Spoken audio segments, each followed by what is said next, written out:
You ask Tiger to solve. This deals with linear equations with one unknown. The final result is d equals 4. Let's solve it step by step.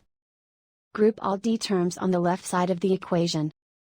Subtract 14d from both sides. Group like terms. Simplify the arithmetic.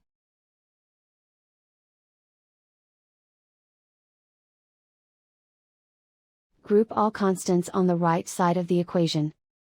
Subtract 16 from both sides.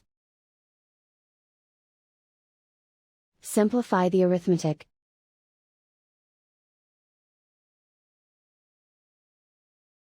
Isolate the d. Divide both sides by -4.